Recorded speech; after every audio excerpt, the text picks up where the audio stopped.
자, 지난 2012년 대선 때부터 일어났던 이상한 일이라고 했는데 박무님이 일단 직접 설명을 좀 해주시죠.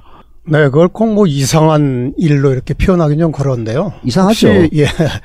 여러분들은 이제 10년 전에 대선 때에 비해서 지금 선거 인수가 내용상으로 수치를 보면 100만 명도 훨씬 넘게 이렇게 늘어난 거를 알 수가 있을 겁니다.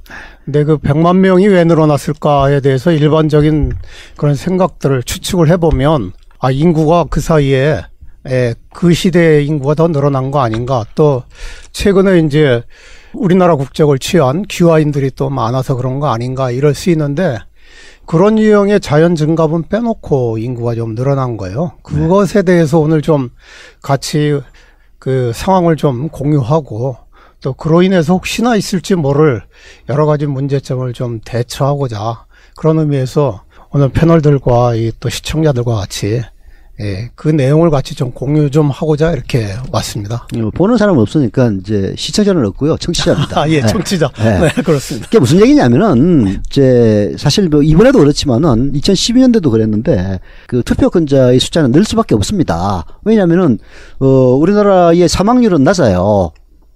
노인들 아주 그냥 건강에 관심이 많아가지고 사망률은 많이 떨어집니다. 평균 수명도 늘어나고 그런 상황이기 때문에 자연 감소분은 매우 적은 상태죠. 그죠? 근데 이제 매년 투표권을 획득하는 젊은 사람이 이제 19세부터인가요? 그렇죠? 네. 그러니까 19살이 되는 사람들이 있으니까 어차피 늘게 돼 있습니다. 늘게 돼 있고 아까 또 우리 박무님 말씀하셨다시피 기화를 한다든지 하는 특히 이제 최근 들어서는 그 결혼 이주 여성들이 많이 생겼잖아요. 그런 분들은 결혼을 하면은 한국 국적을 취득하니까 이런 식으로. 근데 그 숫자는 그렇게 많지는 않습니다. 제가 바로 그걸 이제 대학원에서 배우고 있기 때문에 현재 결혼 이주 여성으로 인해서 다문화 가족이 된 사람들의 숫자가 전부 합쳐가지고 30만 명 정도밖에 안 돼요. 그 중에서 이제 30만 명에는 그 남편은 원래 국적이 있는 사람이고 자녀들은 나이가 어리니까 선거권이 없죠. 그래서 최소 한 3분의 1 정도 해봤자 10만 명도 채 안 되는 그런 숫자고, 그리고 매년 조금씩 늘기 때문에 100만 명이라는 숫자에 비해서는 매우 적은 숫자죠. 여하튼 그래도 그 증가 요인이 되기는 하죠. 근데 그런 것들을 다 감안하더라도 훨씬 더 많은 숫자가 늘었다라는 거는 사실 2012년 대선을 앞두고 저도 얼핏 들은 이야기가 있기 때문에 사실 모신 겁니다. 그 이유가 뭐였습니까? 예, 실체를 좀 말씀드리기 전에 네. 우리가 일반적으로 대한민국 성인 남자나 여자일 경우에 네. 그분들이 투표권이 없는 분들이 좀 존재하지 않았겠습니까? 과거의 상황으로 보면. 근데 그 투표권이 없는 분들이 어떤 분들이 좀 없었을까요? 우리 서현석 대표 같은 분. 네. 저는 뭐 5년간 피선거권이 상실됐습니다. 선거권 상실자? 네. 피선거권뿐 아니라 선거권도 상실돼 있더라고요. 선거권도 상실이죠. 네. 노숙자들은 주민등록이 있는데 그죠? 노숙자는 투표권 나오죠. 네, 뭐 투표권이 있는 분들이 또 있겠죠. 그다음에 뭐 네. 주민등록 말소된 분들 이렇게 뭐 실종됐다거나. 네, 실종이 이제 내용상으로는 실종이 됐지만 법률적으로 실종자로 이렇게 돼 있지 않으면 투표권은 계속 유지가 됐을 건데, 제가 이제 말씀드리고자 하는 그 대상들은 주민등록 말소자들입니다. 네. 한마디로 말씀드리면 거주 불명자라고 이렇게 볼 수가 있고요. 이분들은 주민등록이 말소가 돼 있어서 투표를 전혀 할 수가 없는 그런 상황이죠. 법률적으로도. 근데 이제 법률적인 뿐만이 아니라 네. 현실적으로 불가능해요. 네. 그게 이제 투표 용지까지는 필요 없지만은 투표라는 게 그냥 이루어지는 게 아닙니다. 이게 우선 각 동사무소를 통해 가지고 지역 선관위에서 투표인 명부를 작성을 하거든요. 투표인 그렇죠. 명부를 작성하면은 그 투표인 명부가 뭘 근거로 해서 작성이 되느냐면 주민등록부를 근거로 해서 작성이 돼요. 그래서 이제 나중에 거기에 의거해 가지고 선거인 공보물도 날라오고 다 그렇게 되는 거거든요. 근데 주민등록이 없으면은 투표인 명부에 이름 올라갈 수가 없죠. 맞습니다. 명부에 못 올라가니까. 네. 명부에 못 올라가니까 투표를 못 하는 거죠. 네. 이제 좀 더 내용을 진행하기 전에 네. 이렇게 찾아보게 된 동기는 뭐 여기 계신 분들도 또 청취하시는 분들의 대부분도 2012년 대선의 결과가 도저히 믿을 수 없는 결과다. 이런 차원에서 저도 이제 사실 거기서부터 출발을 해서 그 당시에 지금도 오늘도 이제 법률 대법에서 소를 각하시킨 그런 상황들, 그러니까는 대선 부정에 관한 상황들 말고 또 다른 어떤 요인이 있지 않을까라고 이렇게 그 합리적 의심이 들어서 우연히 이제 투표 인수, 선거 인수를 한번 비교해 보다 지난 선거에 비해서 뚜렷이 인원이 늘어나고 그래서 인원에 늘어난 것이 어떤 요인인가를 분석을 하다가 이제 찾아내게 된 건데요. 2007년 대비 2012년이 지난 선거들을 다 조사를 했죠. 2004년도, 2006년도, 2007년도, 8년도, 10년도 이렇게 지방선거와 대선을 다 조사를 했어요. 네. 그래서 이 조사를 하기 위해서 그 국가통계청의 자료, 또 중앙선관위 자료 등등을 이제 샅샅이 다 뒤져서 찾아냈는데 그 18대 총선인 2012년 4월 달에 그 했던 그 총선과 2010년도 지방선거에서 했던 거에 자연증가분을 뺀 선거인 수가 무려 51만 명이 늘어난 거예요. 그래서 이 51만 명의 실체가 또 뭘까?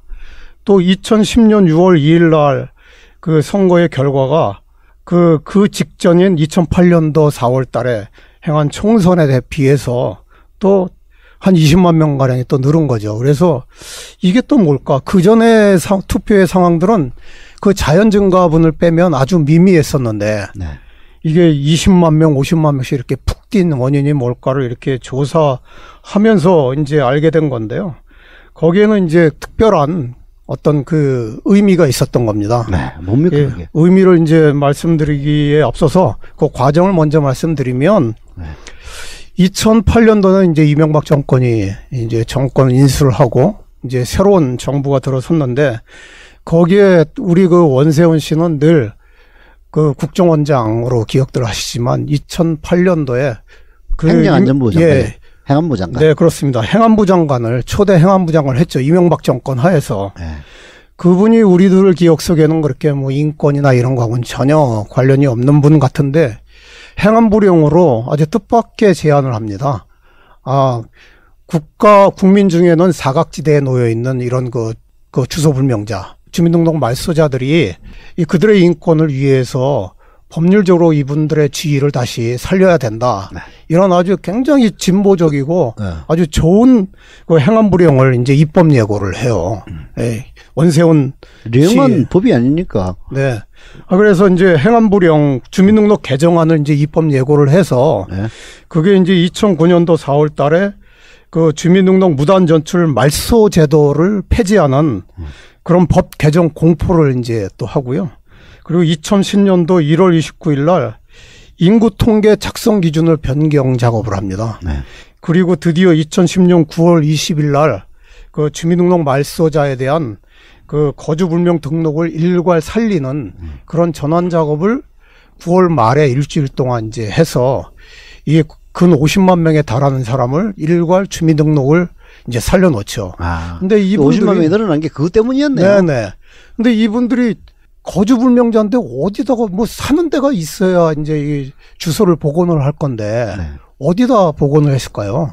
글쎄 뭐 사는 데가 없으니까 어디다 복원했는지 좀. 네, 조사를 해보니까 이분들을 살리기 위해서 그분들이 그 말소가 되기 직전에 거주지에 주민센터에다가 일괄 그렇게 복원을 시켜놓습니다. 그러니까 한 50만 명 되는 분들이 주소가 다 주민센터예요.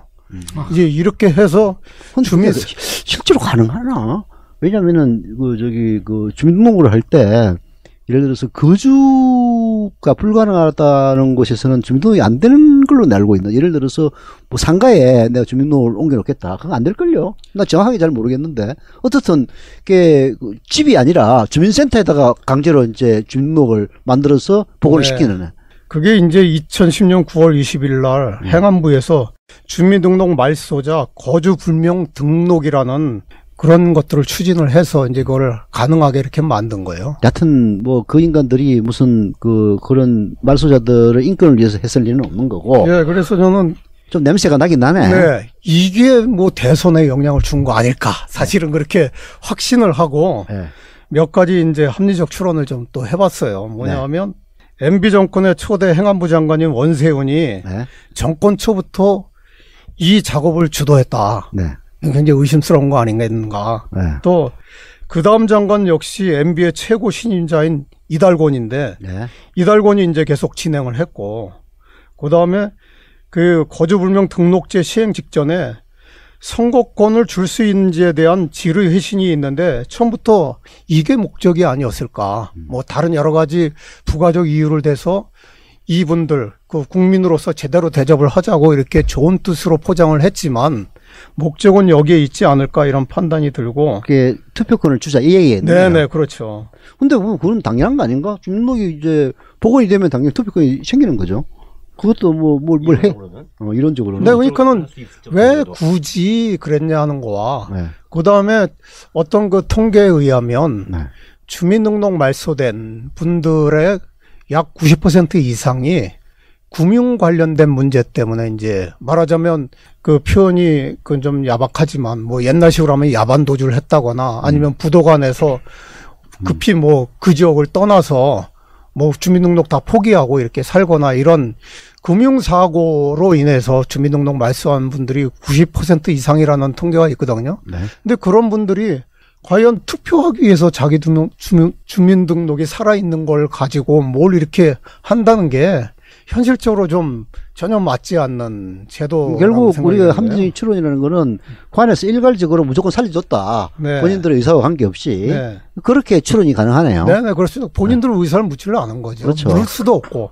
사실 뭐 금융사고 때문에 퇴했으면은 자기 주민등록이 없는 게 낫지. 뭐 있어봤자 사실 또 그 주민센터면은 뭐 그거긴 합니다만은 네. 뭐 자기가 어차피 사는 데가 아니니까 주민센터로 그놈 잡으러 찾아가봤자 사람은 없을 테니까. 네. 그래도 하여튼 뼈 수상하네. 예. 그 아무튼 2012년 대선 때 50만 명, 정확하게는 이제 선처럼은 48명여 명인데 48만여 명인데 이분들의 투표도 궁금했지만 그 직전 선거인 그 2010년도 지방선거 예. 그 당시에 제가 속했던 국민참여당의 이 경기도지사 후보인 유시민 씨가 아깝게 떨어졌는데 아슬아슬하게 들었죠. 네. 민주한테. 그때도 선거 인수가 약 19만 명 정도가 늘어난 거예요. 네. 근데 이거는 법이 이렇게 완전하게 뒷받침돼서 늘어난 상황이 아니었거든요.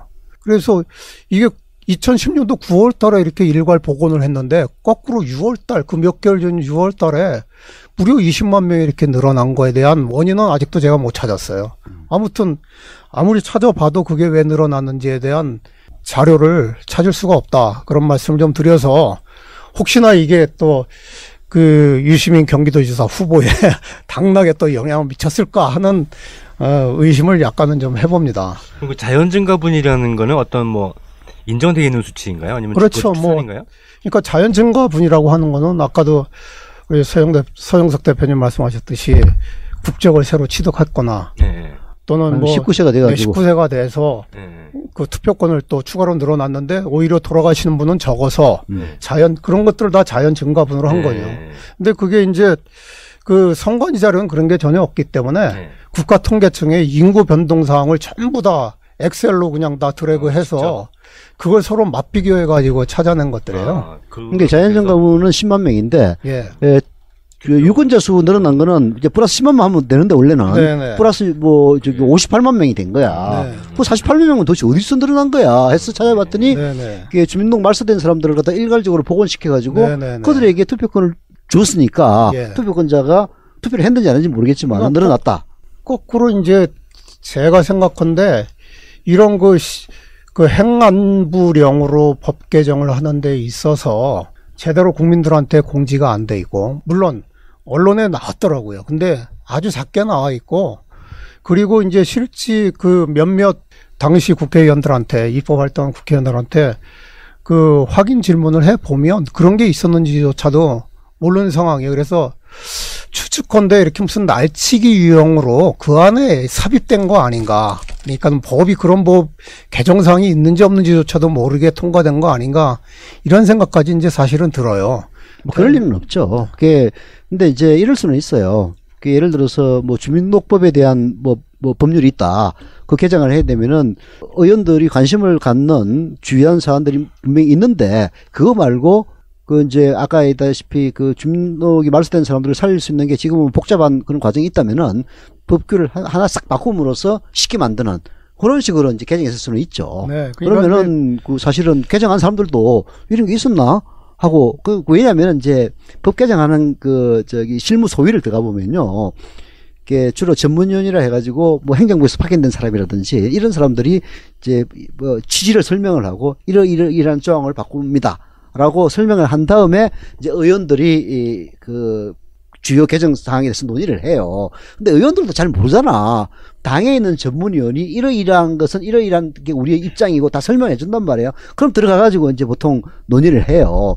근데 이게 참 우리나라 이게 모순은 모순인데 의원들도 별로 관심도 없고, 당에서도 큰 관심은 없어요. 근데 여기에 대해서 어떤 특정한 법률의 개정 같은 경우에는 거기에 관련된 단체들에게는 목숨이 걸려 있는 경우가 많거든. 그러면은 어마어마하게 로비를 하러 옵니다. 와가지고 뭐 밥도 사겠다고 하고 뭐 심지어는 기자들한테도 그 관련 그 전문위원 의원들한테 막 로비를 하거든요. 그래서 이제 그게 그때의 전국 현안하고 맞물리면은 관심을 끌어가지고 신문에도 나지만은 안 맞물리면은 그냥 다 넘어가는 거예요. 그 과정에서 슬쩍 끼어서 했을 수도 있습니다. 아무튼 그렇게 해서 뜻밖의 이런 주민등록 개정에 의해서 이렇게 말소된 분들이 다시 그 투표권을 갖게 됐고 주소지는 다 주민센터로 그렇게 됐구나. 그렇게 늘어났다는 거는 이제 확인됐는데 그게 뭐 부정선거에 활용됐다든지 그런 그래서 이제 그것을 이제 찾기 위해서 또 노력을 했죠. 네. 근데 찾기 위해서 할 수 있는 노력이라는 게 뭐 해당 당사자를 제가 만나서 당신 투표했습니까? 안 투표했습니까? 물어볼 수도 없는 거고 그것도 또 한두 명이 아니고 50만 명이나 되는 사람들을 또 일일이 다 만날 수도 없는 거고 그래서 이제 어떻게 확인이 가능할까를 이제 그 추론 끝에 각 투표소 중에 그러니까 통계청을 뒤져서 각 동별로 그 주민등록이 그렇게 복원된 분들이 과연 몇 분이나 될까 이렇게 조사를 좀 해봤어요. 그랬더니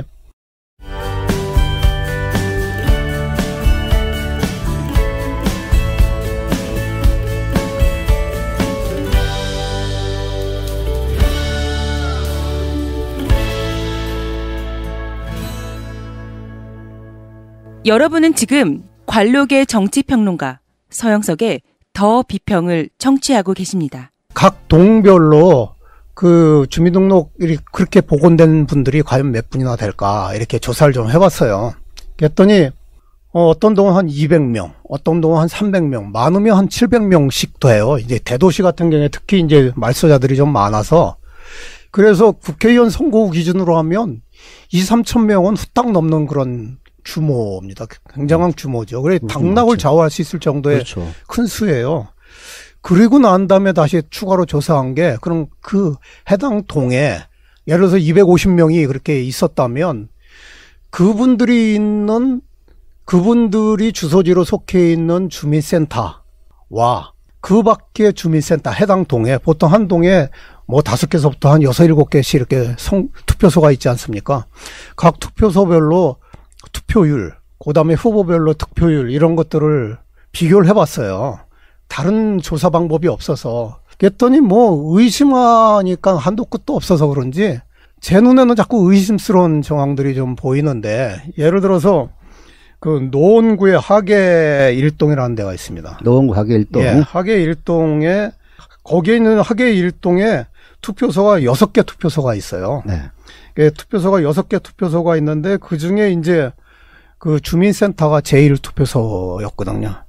주민투표소의 제1투표소의 그 당시에 그 투표율이 80.1%입니다. 근데 서울에서는 매우 높은 편이네요. 네. 그런데 이제 2, 3, 4, 5, 6 제 같은 동에 다른 투표소는 81.9%짜리도 있어요. 네. 그런데 나머지는 다 72에서 70 몇 % 이런 거거든요. 그러니까 전반적으로 낮다. 예.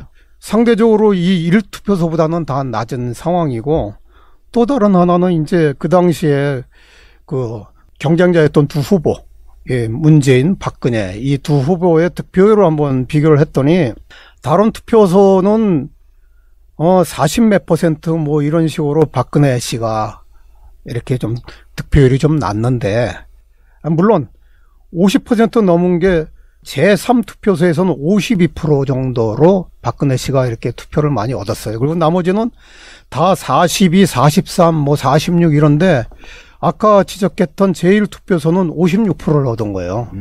그러니까는 일반적으로 관측되는 평균치보다 자꾸 이렇게 넘는 그런 투표소가 꽤 많이 이렇게 보인 겁니다.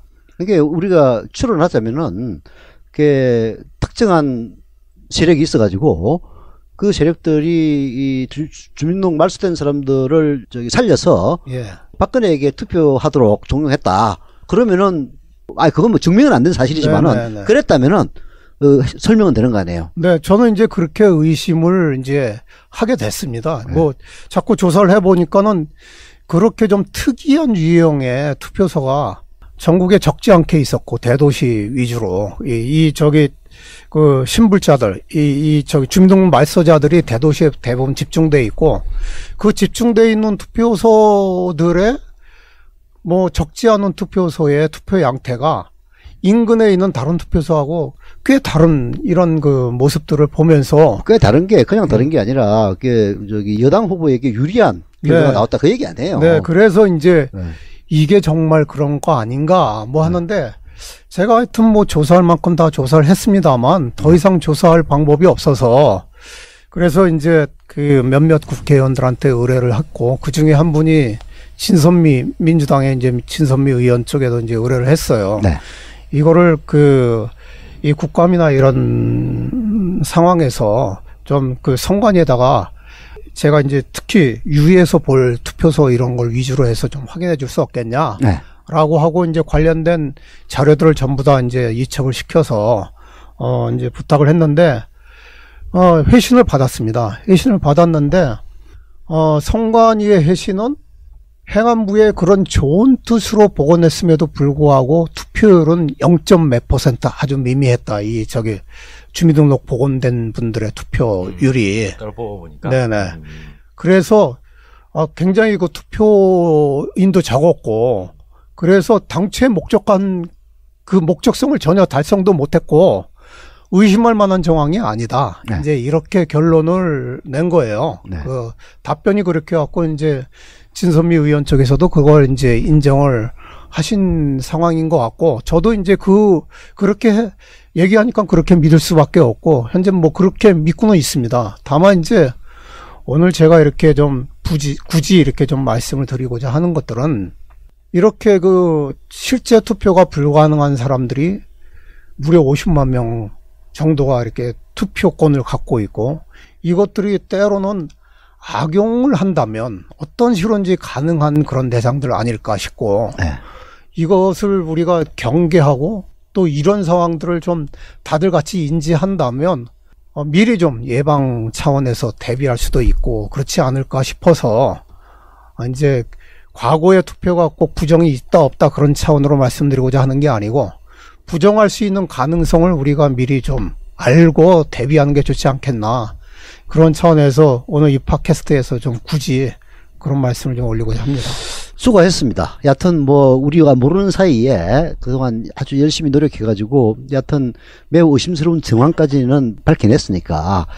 근데 이게 뭐 모든 게 사실 이제 업무적인 시각에서 보면은 한도 끝도 없긴 한데, 이 50만 명의 그 투표자가 늘어난 것의 과정을 쭉 들어보면은 좀 의심쩍은 구석은 많이 있다라고 해도 과언은 아니겠네요. 다른 사람들은 어떻습니까? 감상이. 저도 그렇게 생각합니다. 일단 뭐 우리가 이제 사실 조사할 수 있는 능력의 한계가 있으니까 네. 다 뒤집을 수는 없지만서도 일단 공개된 정보를 봤을 때 분명히 좀 아웃라이어 튀는 부분들이 있는 건 사실이고, 그게 일단 기본적으로 이해가 안 되지 않습니까? 주소가 없는 사람인데 그 주소 없는 걸 갖다가 억지로 동사무소 주소를 주민센터로 만들어서 박아놔놓고, 이 사람들한테 도대체 어떻게 투표인 명부를 갖다가 작성하고 투표를 시키는지에 대해서도 전혀 답이 없는데, 네. 원래 있던 주소지에 동사무소에다가 그렇게 넣은 네, 거예요. 그렇죠. 그 사람이 지금 그 동에 살고 있을 확률이 얼마나 되겠습니까? 그러니까 아니, 그 사람은 자체가 자기가 주민등록이 복원돼가지고 거기에 있다는 것 자체도 모를 가능성이 있어요. 아, 그렇죠. 왜냐하면 도망가는 사람들이 뭐 그러니까 자기 주민등록인지 어떻게 알아? 공보물을 전달할 수도 없잖아요. 지금. 그렇죠. 공물은 뭐 주민센터로 보내면 되게 하지. 아니 그분이 못 받으니까. 그렇지. 그러니까요. 예, 받을 수도 없는 문제고 게다가 그쪽 동사무소가 있는 동네에 살 확률은 훨씬 더 낮을 거지 않습니까? 그렇죠. 자기 동네에 자기가 도망갈 일은 없지 않습니까? 그렇죠. 다른 동네로 도망가지. 그렇죠. 이런 문제가 게다가 또 우리 현 여권 쪽 사람들은 지나치게 성실하잖아요. 네. 이런 뭔가 좀 해먹을 거라든지 아니면 좀 부정한 일을 할 때는 좀 지나치게 성실한 구석이 있는데 물론 이 표가 크다면 크고 작다면 작은 표일 수 있지만서도 여기서도 어떻게든 뭐 좀 꼼수를 부려보려고 하는 기분은 계속 듭니다. 사실 저도요. 난 사실 이거를 딱 조사하면서 그 투표 당일날 우리가 기억해 보면 김무성 씨가 네. 오후 4시쯤에 뭐 차를 대기하고 뭐 이런 얘기가 좀 있었잖아요. 네. 차 대기가 있건 아닌가 뭐 이런 생각을 좀 해봤었어요.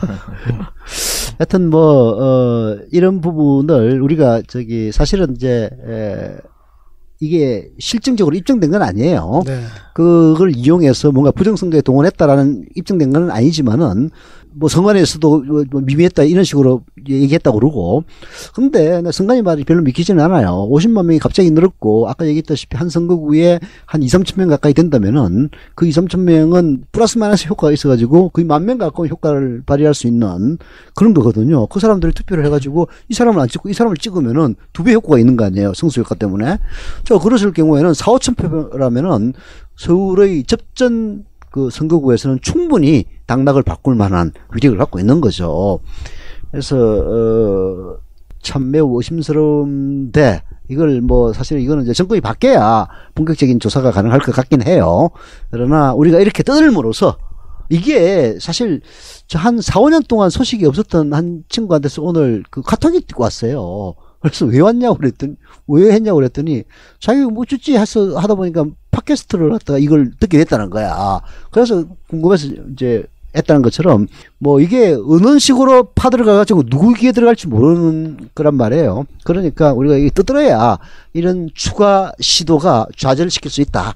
예방 효과에서 오늘 박무 선생님이 그동안 고생담을 들어봤습니다. 네. 그러니까 지금 가장 의심되는 상황은 이런 거 아닙니까? 그러니까 이제 실제로 주거불명인 사람한테 주민등록을 부여해서 복원이 있지 일종의. 네, 투표권도 주고 그죠? 그러면 이제 그 투표를 예를 들면 그럼 주민등록증도 만들어야 될 거 아니에요, 그죠? 네.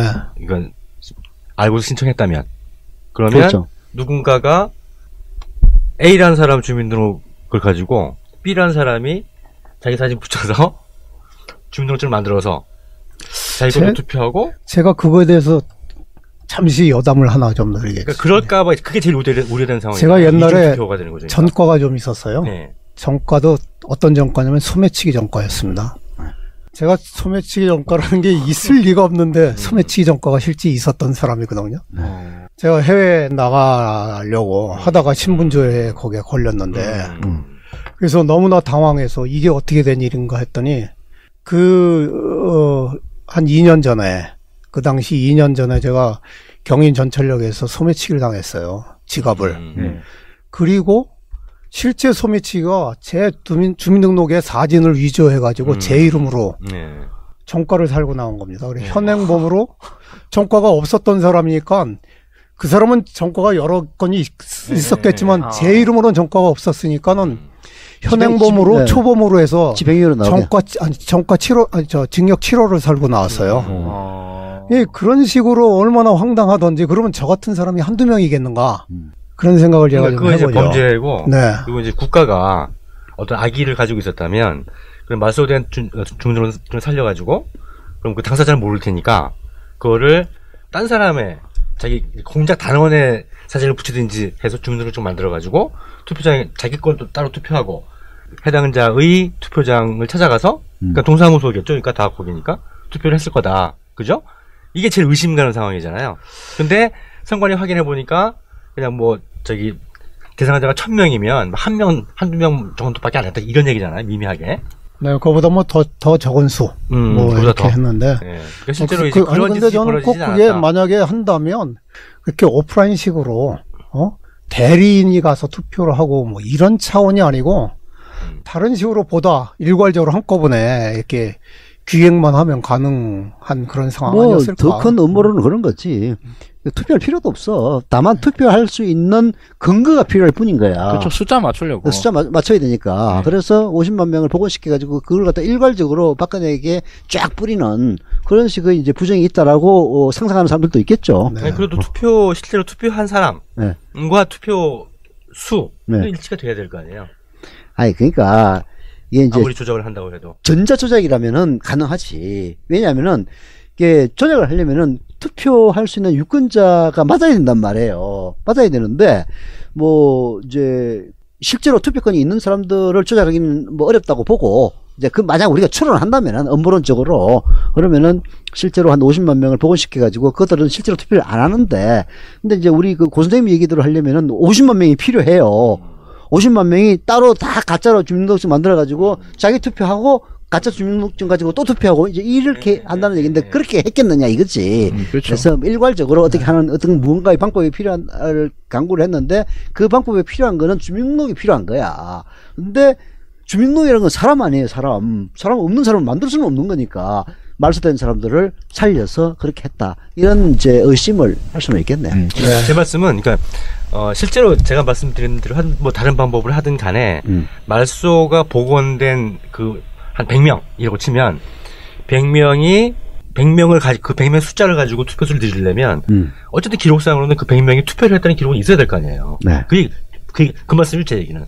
어쨌든 간에. 근데 그게 이제 선관위가 말이 정말인지 아닌지 모르겠지만 그런 건 없다는 네, 다 필요 없다는 그렇습니다. 거죠. 그러니까 네. 지금은. 뭐 그거는 그냥 지금 상태에서 그냥 믿고 실제로 이제 예. 뭐 눈으로 보기 네. 전까지는 모르겠지만 믿고 일단 그럼에도 불구하고 할 수 있는 여지는 존재한다. 그래서 그것을 경각심을 가지고 우리가 대처를 하면 어떻게 대처해야 되나 이거를. 글쎄요.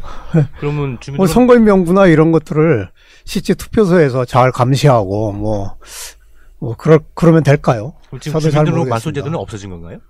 네, 이제 그렇게 해서 다 복원이 됐으니까요. 그 뒤로는 또 말소 안 시켰을 테고. 네, 새로. 그런 걸로 알고 있습니다. 아, 근데 아까 제 개인적 얘기 말씀드렸는데 지금 종가 저 말소했습니다. 그 법을 통해서 네, 다행이네요. 제가 그 당시에 회사에 근무했다는 거 재직증명서 이런 걸 가지고 다 해서 한 1개월 이상 걸렸어요. 복역 기간 동안에 예. 그게 없었으면 저는 또 정말 계속 전과범으로. 그리고 정말로 다행스러운 건 그 당시에 괜히 시위현장 나갔다가 잡혀 들어갔으면 얼마나 제가 또 봉변을 당했을까. 아니, 또 다른 것도 아니고 네네. 뭐 예, 도로교통법도 아니고 예, 소매치기 파렴치범으로